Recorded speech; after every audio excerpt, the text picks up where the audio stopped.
तो चलिए बच्चों क्वेश्चन नंबर 1 से शुरू करते हैं। यहां पर पूछा है arrange the following compound in order of decreasing acidity.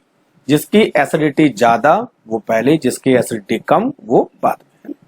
अब देखिए यहां पर सारे फिनोलिक कंपाउंड है और अगर आपको मालूम होगा कि जो फिनॉल है वो अल्कोहल से ज्यादा एसिडिक होते हैं, ये मालूम होना चाहिए आपको, और इसका रीजन है रेजोनेंस। क्लियर। अब बात करते हैं इन कंपाउंड की। तो यहां पर सारे फिनॉल है यानी सब में रेजोनेंस होगा, तो रेजोनेंस इक्वल है, लेकिन इनमें जो ग्रुप जुड़े हैं ये एसिडिटी को कम और ज्यादा करेंगे। और बच्चों एक चीज आपको मालूम होनी चाहिए कि जो इलेक्ट्रॉन डोनेटिंग ग्रुप होता है, इलेक्ट्रॉन डोनेटिंग ग्रुप होता है वो एसिडिटी को कम करता है। क्लियर। और जो इलेक्ट्रॉन विड्रॉइंग ग्रुप होते हैं वो एसिडिटी को बढ़ाते हैं।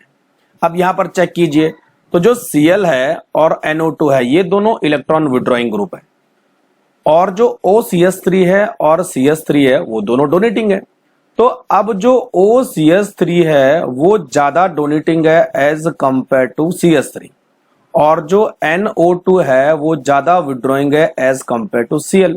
तो सबसे ज्यादा एसिडिक कौन होना चाहिए? जिसके पास सबसे ज्यादा विड्रॉइंग यानी थर्ड वाला। और सबसे कम एसिडिक कौन सा होना है? जो ज्यादा डोनेटिंग होगा। तो बच्चों D will be correct answer. तीसरा सबसे ज्यादा और चौथा सबसे कम।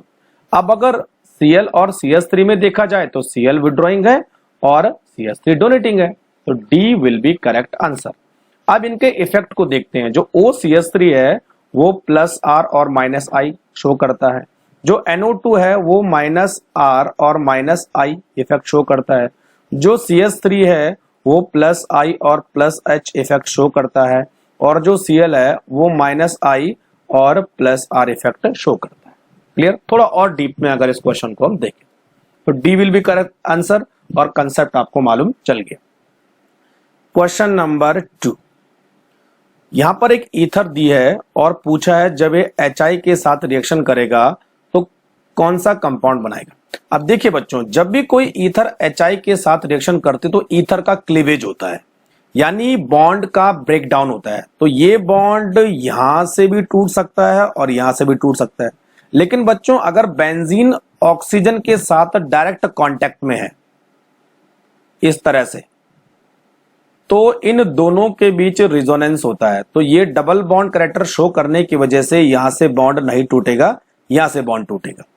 तो जो हमारे पास HI है उसमें जो I है वो इधर आएगा और जो H है वो इधर आएगा, और ये वाला बॉन्ड टूट जाएगा। तो आपको एक तो फिनॉल मिलने वाला है और एक मिलने वाला है बेंजाइल आयोडाइड। तो इसके दो आंसर है A और D।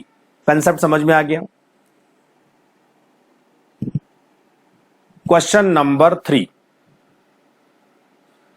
Phenol react with bromine in carbon disulphide at low temperature. Phenol की दो टाइप की आपने रिएक्शन दी होगी। जब फिनॉल का ब्रोमिनेशन हम करते हैं तो दो सॉल्वेंट होते हैं, एक होता है नॉन एक्वस सॉल्वेंट जो है कार्बन डाइसल्फाइड CS2, और दूसरा होता है एक्वस। तो दोनों के साथ बच्चों अलग अलग रिएक्शन होती है। तो जब फिनॉल का ब्रोमिनेशन हम नॉन एक्वस सॉल्वेंट में करते हैं तो फिनॉल केवल ऑर्थो और पैरा ब्रोमो फिनॉल बनाता है, केवल ऑर्थो और पैरा। तो B will be the correct answer. Clear. Question number 4, same question आ गया और यहां पर जो है ब्रोमिनेशन ऑफ फिनॉल हो रहा है। देखो phenol react with bromine with excess, phenol react with bromine with the help of water. देखो यहां पर ब्रोमिनेशन हो रहा है लेकिन कौन प्रेजेंट है? वाटर, यानी एक्वस सॉल्वेंट है। तो इस समय जो फिनॉल है वो फिनॉक्साइड आयन की प्रेजेंस में होता है, और फिनॉक्साइड आयन जो है बेंजीन रिंग को ज्यादा एक्टिवेट करता है। इसका मतलब इस समय एक और दो नहीं बल्कि 3 ब्रोमीन ऐड हो जाएंगे। तो बच्चों आंसर हो जाएगा 2,6 ट्राइब्रोमोफिनॉल। क्लियर। तो एक चीज आपको ध्यान रखनी है, जैसे मैंने ये फिनॉल बनाया है और इसका आप ब्रोमिनेशन करेंगे इन नॉन एक्वस सॉल्वेंट जैसे CS2, तो केवल ऑर्थो वन पैरा, ये फिनॉल है, इस पर या तो ऑर्थो पे लगेगा या तो पैरा पे लगेगा। लेकिन अगर ब्रोमिनेशन हम कर रहे हैं with the help of water तो बच्चों 264 वाला बनेगा, यानी फिनॉल पर 3 ब्रोमीन लग जाएगा, एक यहां एक यहां एक। क्लियर? चलो आ जाओ question number 5। Phenyl magnesium bromide react with methanol to give. Phenyl magnesium bromide यानी Grignard reagent, phenyl magnesium bromide Grignard reagent, और ये मेथेनॉल यानी CH3OH। अब देखिए बच्चों, जब कोई ग्रिग्नार्ड रिएजेंट किसी ऐसे कंपाउंड के साथ रिएक्शन करता है जो हाइड्रोजन दे सकता है, यानी ये एसिडिक है, तो हमेशा हाइड्रोकार्बन का फॉर्मेशन होगा, ऑलवेज हाइड्रोकार्बन। तो जब PHMgBr रिएक्शन करेगा तो यहां से पीएच टूटेगा, ये वाला बॉन्ड टूटेगा तो पीएच माइनस है ना, ये यहां पर न्यूक्लियोफाइल है और यहां से H निकलेगा। तो बच्चों जो हमारा हाइड्रोकार्बन होगा वो ये वाला हो जाएगा, यानी बेंजीन। तो एक तो बेंजीन बनने वाला है और दूसरा जो Mg है वो एक तो Br के साथ अटैच्ड होगा और दूसरा OCH3 के साथ अटैच्ड होगा। इसका बचा कुछ है तो प्लस माइनस वाली रिएक्शन करनी है।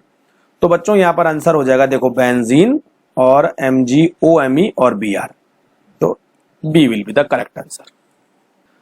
Question number 6, primary secondary and tertiary alcohol are distinguished by. तो प्राइमरी और सेकेंडरी और टर्सरी अल्कोहल को डिस्टिंग्विश करने के तीनों मेथड है। एक तो लिक्वास टेस्ट है, लिक्वास टेस्ट से आप तीनों को डिस्टिंग्विश कर सकते हो। विक्टर मेयर टेस्ट है, विक्टर मेयर एनसीईआरटी में नहीं है लेकिन अगर पूछा जाए तो आप लिख सकते हैं। और ऑक्सीडेशन मेथड से भी हम तीनों को अलग कर सकते हैं। ऑक्सीडेशन मेथड में तीनों अलग अलग प्रोडक्ट बनाते हैं। प्राइमरी एल्डिहाइड बनाता है, सेकेंडरी कीटोन बनाता है और टर्सरी के साथ नॉर्मल टेम्परेचर और प्रेशर पर रिएक्शन नहीं होती है। क्लियर? तो बच्चों आंसर हो जाएगा ऑल ऑफ द अबव, ये वाला आंसर हो जाएगा, तीनों पर मैंने टिक किया है। Question number 7, the major product obtain when tertiary butyl bromide is heated with sodium ethoxide. अब देखो टर्सरी ब्यूटाइल ब्रोमाइड एक तरह का एल्काइल हैलाइड है और सोडियम इथॉक्साइड एक तरह का एल्कोहल का सोडियम सॉल्ट है ना। तो बच्चों ये रिएक्शन होगी Williamson ether, Williamson ether synthesis, है ना। क्लियर? नेम रिएक्शन भी याद रखनी है। अब देखो टर्सरी ब्यूटाइल ब्रोमाइड यानी ये, और सोडियम इथॉक्साइड यानी ये। अब देखिए बच्चों, जब आपने विलियमसन ईथर सिंथेसिस पढ़ी होगी तो ये रिएक्शन जो है SN2 रिएक्शन टाइप की होती है, यानी SN2 मैकेनिज्म के थ्रू कंप्लीट होती है। और SN2 मैकेनिज्म में जो न्यूक्लियोफाइल होना चाहिए वो छोटे से छोटा होना चाहिए, है ना, ताकि हिंड्रेंस कम से कम हो और ईथर बने। लेकिन यहां पर अगर टर्सरी ब्यूटाइल ब्रोमाइड होता है और वो सोडियम इथॉक्साइड के साथ रिएक्शन करता है तो यहां पर ईथर बनने की बजाय क्या बनेगा बच्चों? एल्कीन। क्लियर? तो आपने विलियमसन ईथर सिंथेसिस में यह ध्यान रखना है कि जो एल्किल हैलाइड है should be primary, alkyl halide should be primary. लेकिन अगर सेकेंडरी और टर्सरी एल्किल हैलाइड आप यूज करोगे तो वो एल्कीन बनाएगा rather than alkyl, rather than ether. तो बच्चों एल्कीन कौन सी है? ये देखो 2 मिथाइल प्रोप 1 इन, तो यहां से Br निकलेगा और इधर कहीं से H निकलेगा तो डबल बॉन्ड यहां आ जाएगा। तो 2 methyl prop 1 mean will be answer. ध्यान रखना है ना, विलियमसन ईथर में एल्किल हैलाइड प्राइमरी होना चाहिए, तभी जाके ईथर की कॉन्सेंट्रेशन बढ़ेगी। अगर आप सेकंड करोगे तो ईथर की कॉन्सेंट्रेशन कम हो जाएगी और टर्सरी करोगे तो alkene will be major rather than ether. समझ में आया कॉन्सेप्ट? चलो नेक्स्ट हमारे पास है question number 8, the order of reactivity of alcohol towards sodium and potassium metal. तो सोडियम और पोटेशियम मेटल जो है ये बेस की तरह काम करते हैं। किसकी तरह? बेस। तो इसका मतलब जो अल्कोहल है वो अब एसिड की तरह काम करेगा, है ना, क्योंकि मेटल क्या करते हैं, अल्कोहल से H प्लस आयन को निकाल देते हैं और खुद उसकी जगह में लग जाते हैं। इस तरह से देखो ROH प्लस मेटल जैसे Na, तो बच्चों क्या होगा, RONA बनेगा और H प्लस। क्लियर? तो यानी ये कौन सी प्रॉपर्टी शो हो रही है, अल्कोहल की एसिडिक प्रॉपर्टी। तो यहां पर ये पूछ रहा है कि अल्कोहल की एसिडिक प्रॉपर्टी किस ऑर्डर में होगी। अब देखो H प्लस को देना है, तो इसका मतलब जो O के ऊपर चार्ज है वो कम से कम होना चाहिए, तभी जाके H प्लस रिलीज हो जाएगा, है ना। तो बच्चों जो हमारा R है वो एक तरह का इलेक्ट्रॉन डोनेटिंग ग्रुप है, यानी प्लस I। तो ये अगर इलेक्ट्रॉन देगा तो चार्ज की वैल्यू बढ़ेगी, तो H प्लस आयन का निकलना मुश्किल हो जाएगा। तो जो एल्काइल ग्रुप है वो जितना छोटा होगा, जितना स्मॉल होगा, एसिडिटी उतनी ज्यादा होगी। तो जो अल्कोहल का एसिडिक ऑर्डर है वो होता है बच्चों प्राइमरी, सेकेंडरी और टर्सरी, क्योंकि टर्सरी में ज्यादा R होते हैं तो एसिडिटी कम होगी, क्योंकि इलेक्ट्रॉन डोनेशन ज्यादा है। क्लियर? तो इसीलिए primary will be more than secondary then tertiary. समझ में आई बात? चलो question number 9, Which of the following has lowest boiling point? खासकर ये ऑर्थो पैरा मेटा नाइट्रोफिनॉल के बारे में पूछता है। तो बच्चों यहां पर जो कंपाउंड है, एक तो हमारे पास है फिनॉल, दूसरा है पैरा नाइट्रोफिनॉल और उसके बाद है ऑर्थो नाइट्रोफिनॉल, है ना। ये है हमारे पास, और मेटा भी है, यस मेटा नाइट्रोफिनॉल भी है। तो अगर आपको याद होगा तो आपने intramolecular and intermolecular hydrogen bonding पढ़ी होगी।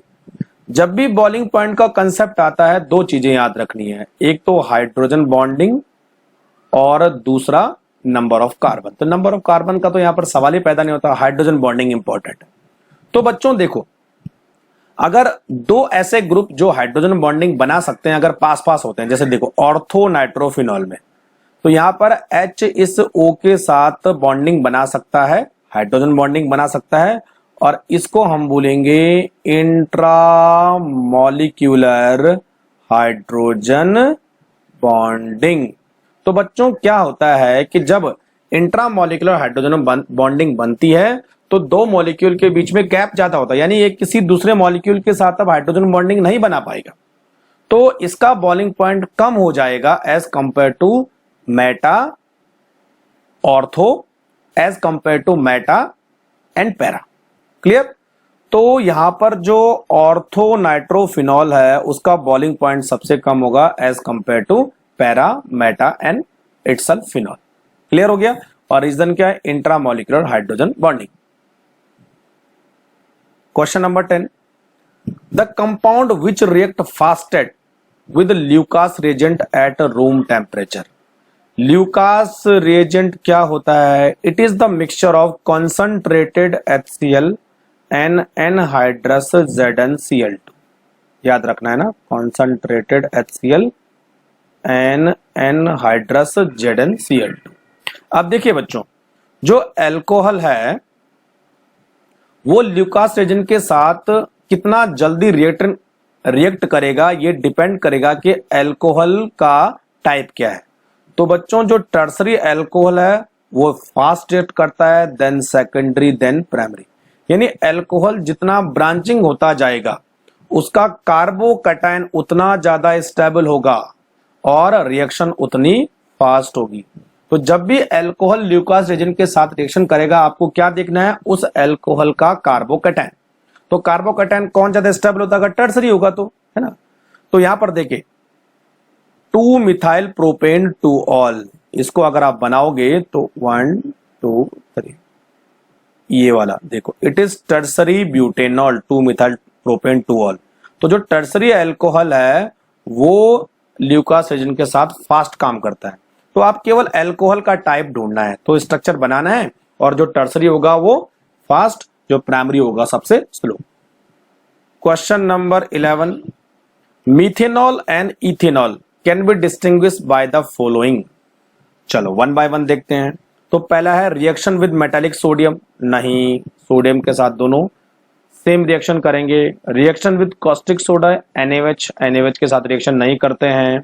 By heating with iodine and washing soda, ये वाला आंसर होगा बच्चों, है ना। अब ये क्यों आंसर होगा, देखो जो इथेनॉल है और उसके साथ है मीथेनॉल, तो बच्चों दोनों जो है आइडोफॉर्म टेस्ट के थ्रू डिफरेंशिएट हो सकते हैं। और आइडोफॉर्म टेस्ट का रिएजेंट है आयोडीन प्लस NaOH यानी कॉस्टिक सोडा, है ना। तो इथेनॉल क्या करता है, आइडोफॉर्म रिएक्शन देता है और येलो कलर के आइडोफॉर्म के क्रिस्टल बनाता है, जबकि मीथेनॉल आइडोफॉर्म रिएक्शन नहीं देता है। तो दोनों को डिस्टिंग्विश कर सकते हैं, तो C will be correct answer. Question number 12, the product of acid catalyse hydration of two phenyl propene is. तो 2-फिनाइल प्रोपीन बनाओ, ये हमारे पास हो गया प्रोपीन और ये सेकंड पोजीशन पर बेंजीन लगती है। अब एसिड कैटालाइज हाइड्रेशन करना है, यानी वाटर की रिएक्शन करनी है इन द प्रेजेंस ऑफ एसिड। तो बच्चों ये जो है मार्कोनिकॉफ के अकॉर्डिंग रिएक्शन करते हैं। किसके अकॉर्डिंग, मार्कोनिकॉफ के अकॉर्डिंग। तो आपको क्या करना है, OH और H को ऐड करवाना है। तो नेगेटिव पार्ट उस कार्बन के साथ ऐड होगा जिसका कार्बोकैटायन सबसे ज्यादा स्टेबल होगा, तो बीच वाले के साथ जाएगा। तो बच्चों यहां पर आंसर हो जाएगा ये वाला, है ना, 1 2 3, two phenyl propane two ol, two phenyl propane two ol. तो बच्चों हमेशा याद रखना, जब भी एसिड कैटालाइज हाइड्रेशन होता है तो रिएक्शन कार्बोकैटायन के अकॉर्डिंग होगी। जो कार्बोकैटायन जितना ज्यादा स्टेबल होगा, जो OH है उसी कार्बोकैटायन पर लग जाएगा, तो वो स्टेबल प्रोडक्ट होगा। Clear. Question number 12, the stability towards dehydration of the following compound decreasing in order। तो अल्कोहल का डिहाइड्रेशन करना है। तो बच्चों जो अल्कोहल का डिहाइड्रेशन होता है इज बेस्ड ऑन कार्बोकैटायन। तो जब हम किसी अल्कोहल से OH निकाल देते हैं तो अल्कोहल एक कार्बोकैटायन में कन्वर्ट होता है और उसके बाद हाइड्रोजन रिलीज होके डबल बॉन्ड लगता है। तो कार्बोकैटायन जितना ज्यादा स्टेबल होगा, रेट ऑफ डिहाइड्रेशन, ये देखो जो रेट ऑफ डिहाइड्रेशन है वो भी ज्यादा होगा, यानी रेट ऑफ रिएक्शन बढ़ेगा। तो हमें सिंपल क्या देखना है, कौन कार्बोकैटायन ज्यादा स्टेबल हो रहा है। क्लियर। अब देखो बच्चों, फिनॉल कभी भी कार्बोकैटायन नहीं बना सकता और इसका कार्बोकैटायन बनेगा भी तो सबसे कम स्टेबल होगा, यानी जो 1 है वो रेट ऑफ रिएक्शन सबसे स्लो देगा। तो अब 1 देखो सबसे लास्ट किसमें, इसमें, तो यानी आंसर होने वाला है डी। ऐसा जल्दी से कर सकते हो। अब बाकी में देखो, यहां से आपने OH हटाया तो यहाँ प्लस चार्ज लगा और बाद में यहाँ का H निकला तो डबल बॉन्ड यहाँ आ गया, यानी ये सबसे ज्यादा स्टेबल कार्बोकैटायन बनेगा क्योंकि इसके पास 2 डबल बॉन्ड है तो रेजोनेंस ज्यादा होगा। तो सेकंड वाला सबसे ज्यादा रेट ऑफ रिएक्शन देगा। फिर देखे बच्चों, इसका कार्बोकैटायन एलाइलिक वाला, तो उसके बाद वो, और लास्ट में इसका कार्बोकैटायन कौन सा, सेकेंडरी वाला। तो ये एलाइलिक है लेकिन 2 डबल बॉन्ड है, ये एलाइलिक है सिंगल डबल बॉन्ड है, ये सेकेंडरी है और ये फिनॉल है। तो आपको देखना क्या है, कार्बोकैटायन की स्टेबिलिटी, और रिजोनेंस कार्बोकैटायन की स्टेबिलिटी को बढ़ाता है, इसीलिए हमने यहां पर डी ऑप्शन चूज किया। Question number 13, when vapour of alcohol are passed over hot reduced copper it gives alkene, the alcohol will be।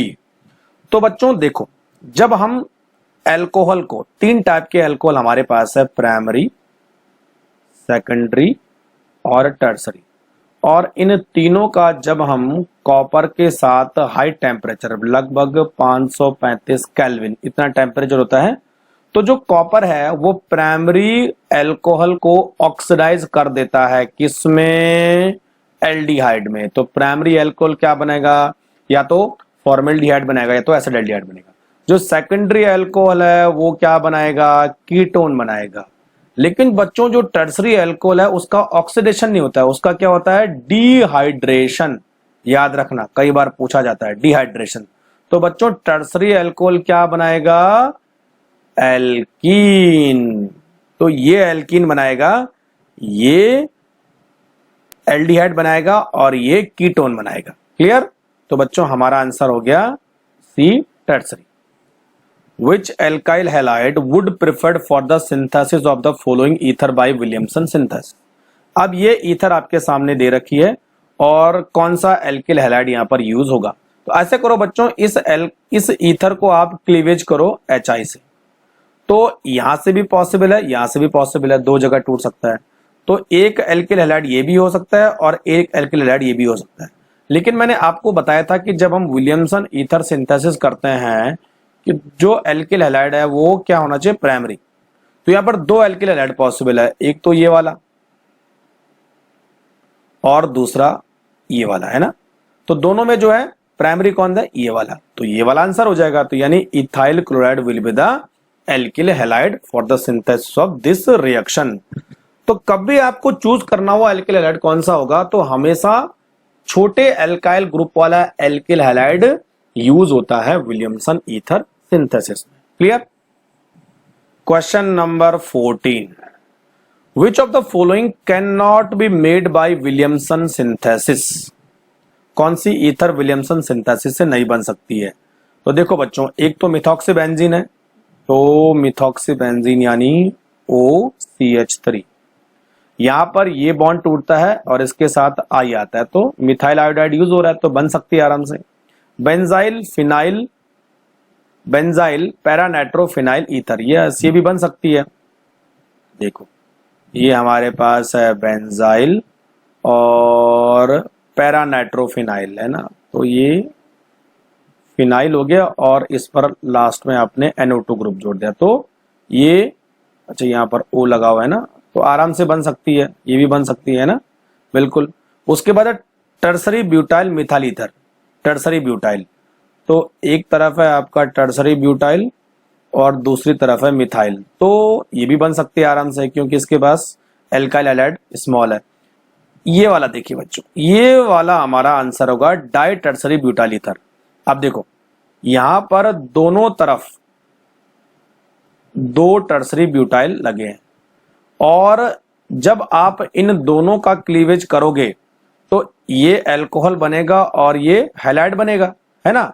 तो बच्चों आपको जो है इसमें टर्सरी ब्यूटाइल हैलाइड का यूज करना पड़ेगा इस रिएक्शन को बनाने के लिए, जबकि विलियमसन ईथर सिंथेसिस ये बोलता है कि आपको जो एल्किल हैलाइड है वो प्राइमरी रखना है। जब एल्किल हैलाइड प्राइमरी होगा तभी ईथर बनेगी। अगर एल्किल हैलाइड सेकेंडरी या टर्सरी आपने लिया तो ईथर बनने की बजाय क्या बनेगा, एल्कीन बनेगा। तो इसीलिए ये जो डाई टर्सरी ब्यूटाइल ईथर है, इनमें से किसी एक एल्काइल ग्रुप को आपको हैलोजन के साथ बाइंड करना पड़ेगा और वो एल्काइल ग्रुप कौन सा, टर्सरी है, तो पॉसिबल ही नहीं है। क्लियर। तो D will be the correct answer.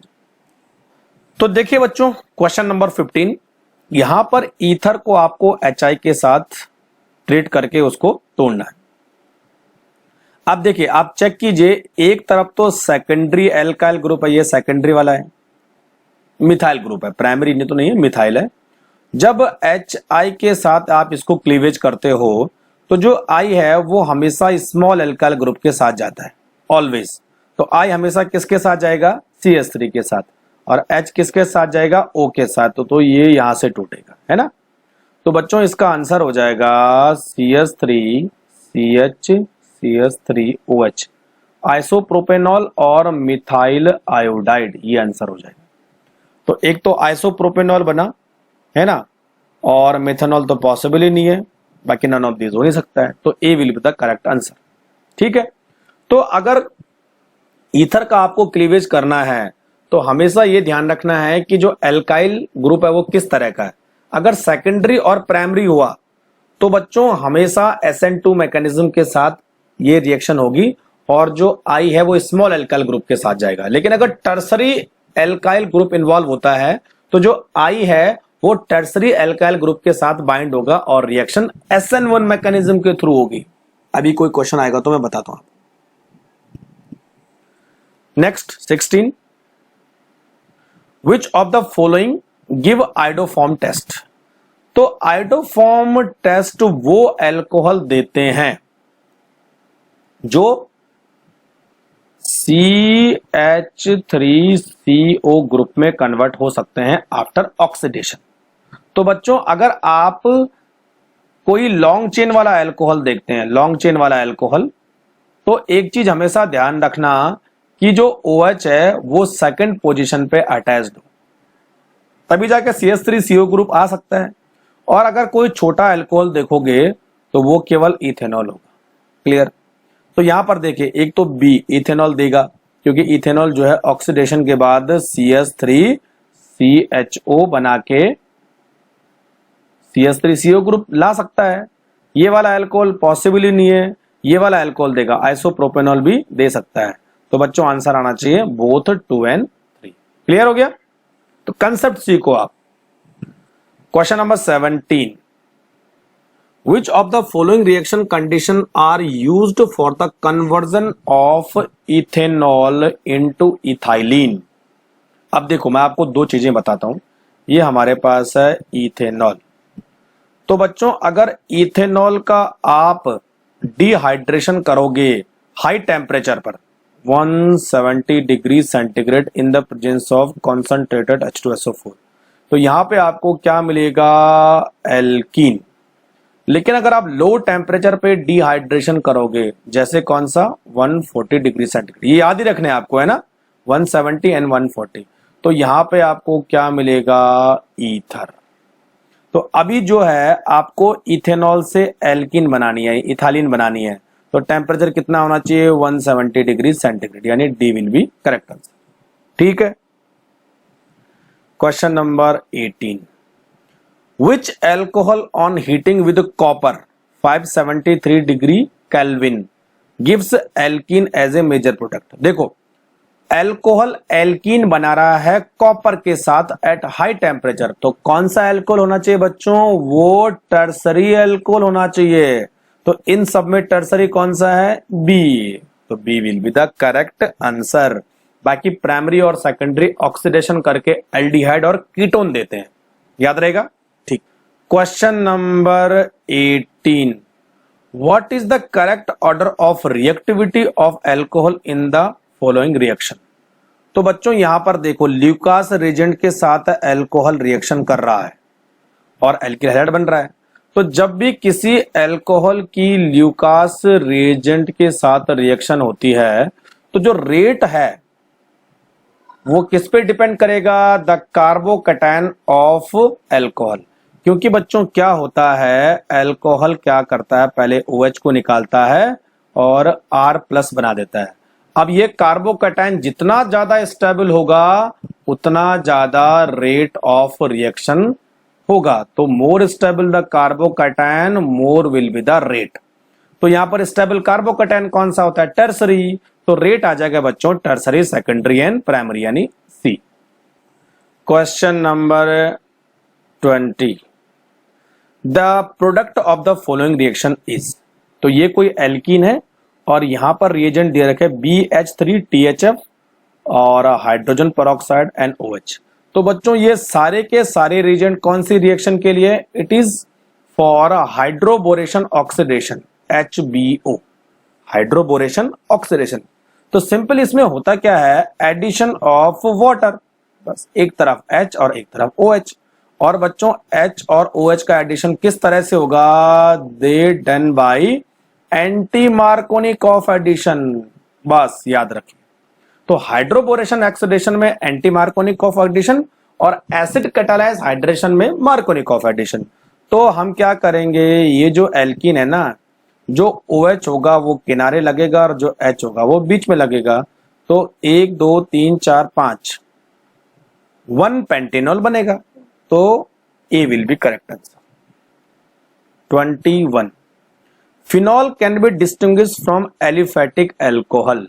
अब देखो फिनॉल की एक स्पेशल रिएक्शन होती है जो एल्कोहल को उससे अलग करती है, that is called with FeCl3। FeCl3 एक स्पेशल रिएजेंट है जो फिनॉल को डिस्टिंग्विश करता है, फिनॉल के आइडेंटिफिकेशन के लिए काम आता है। तो देखो बच्चों ये हमारे पास फिनॉल है पी, ठीक। और जब ये FeCl3 के साथ रिएक्शन करता है तो इस तरह का कंपाउंड बनता है। देखो इसके 3 मॉलिक्यूल यूज होते हैं, FePHO और 3। तो ये एक कॉम्प्लेक्स बनाता है जिसका कलर होता है वायलेट, वायलेट कलर। क्लियर बच्चों? तो ये फिनॉल के लिए एक स्पेशल रेजेंट है, याद रहेगा। Question number 22, in the reaction of phenol with chloroform with NaOH the electrophile attack on the benzene ring. ये बहुत अच्छी रिएक्शन है। तो आपको मालूम होगा कि जब फिनॉल क्लोरोफॉर्म यानी CHCl3 और NaOH के साथ रिएक्शन करता है तो बच्चों क्या बनाता है? It form salicyl aldehyde. ये सैलिसाइला एल्डिहाइड है। और यहां पर जो इलेक्ट्रोफाइल होता है वो होता है CCl2 यानी डाइक्लोरोकार्बीन।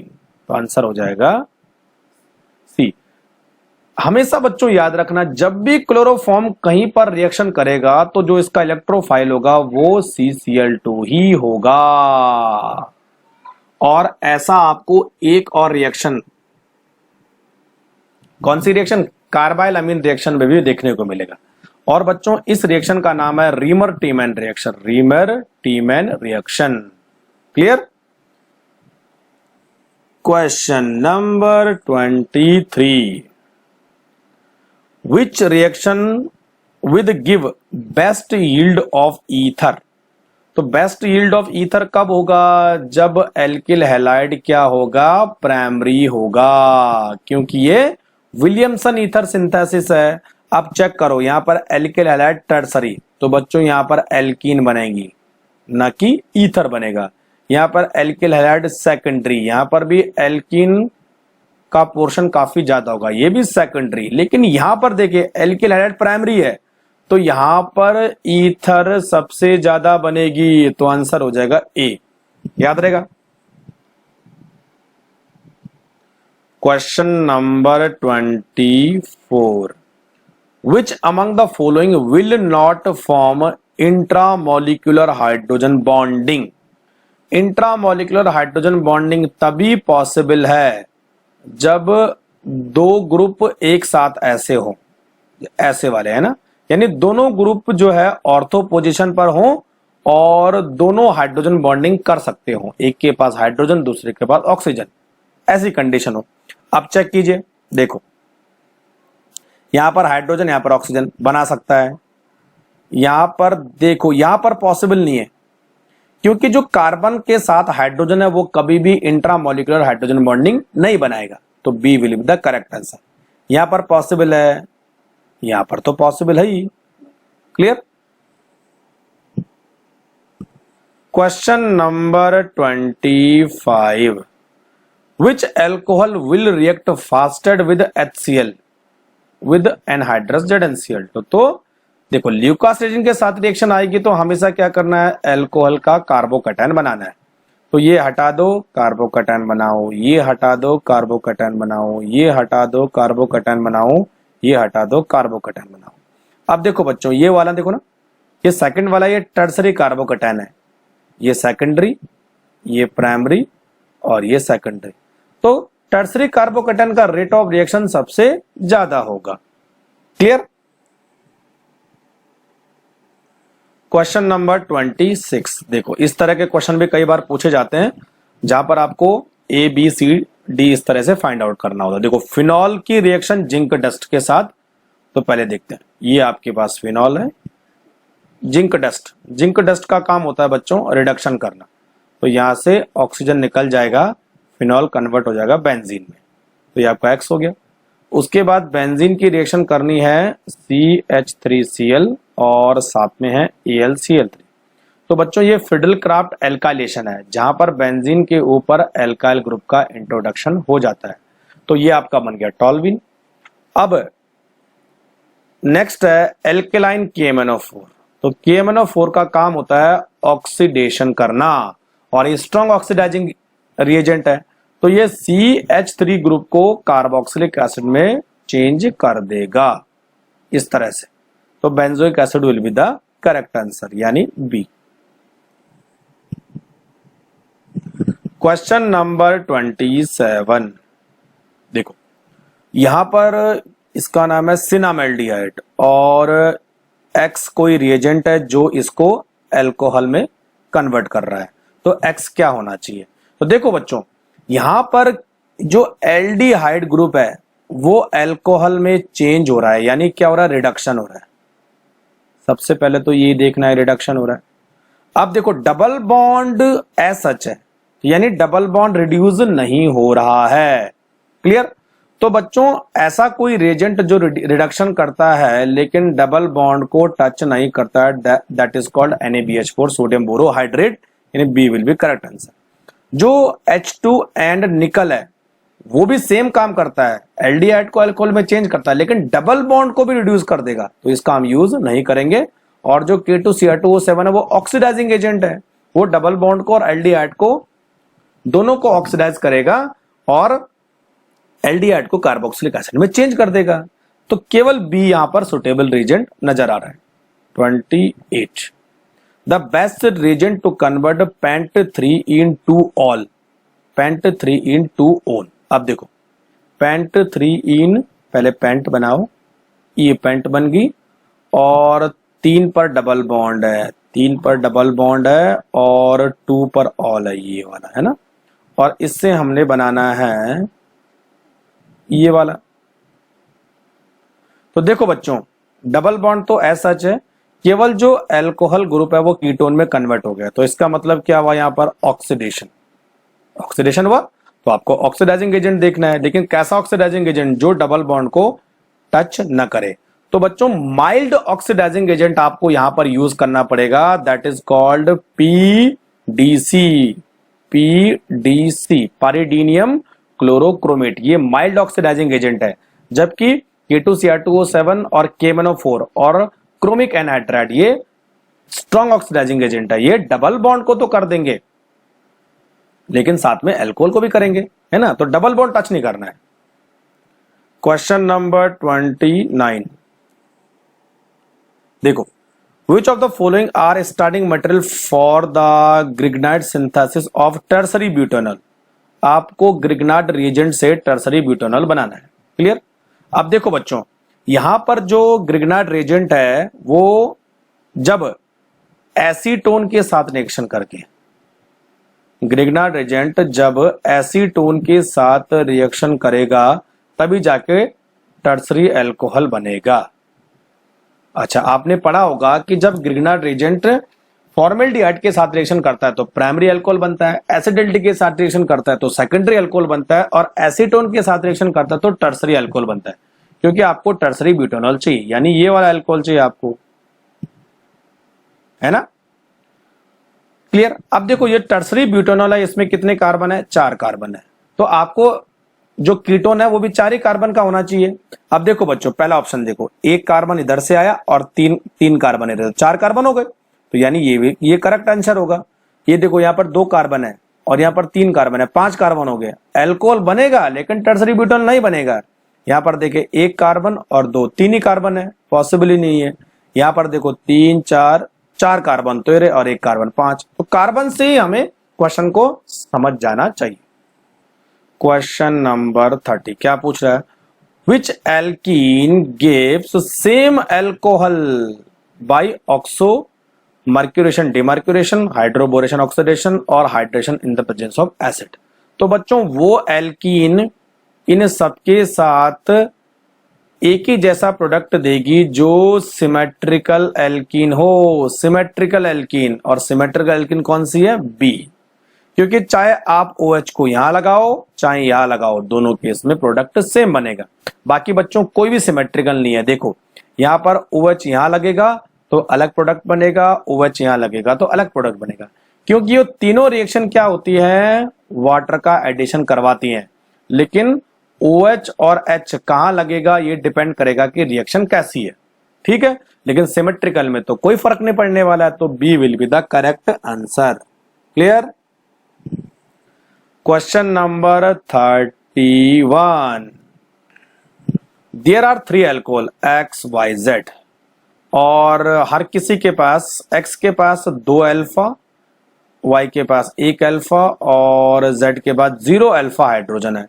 तो यहां पर पूछ रहा है कि ल्यूकास रीजन के साथ कौन इमीडिएटली टेस्ट नहीं देगा। तो जैसा हमने कहा था कि ल्यूकास रीजन के साथ जो अल्कोहल का रिएक्टिविटी ऑर्डर है वो है tertiary, then secondary, then primary. तो यानी प्राइमरी वाला इमीडिएटली टेस्ट नहीं देता है। और अगर आपने टाइम का पता हो अगर आपको, तो टर्सरी बच्चों 1 मिनट के अंदर अंदर रिएक्शन दे देता है, जो सेकेंडरी है वो 1 से 5 मिनट लेता है और जो प्राइमरी है वो लगभग 10 मिनट लेता है रिएक्शन करने में, यानी काफी लेट में रिएक्शन देता है। तो हमें प्राइमरी अल्कोहल ढूंढना है।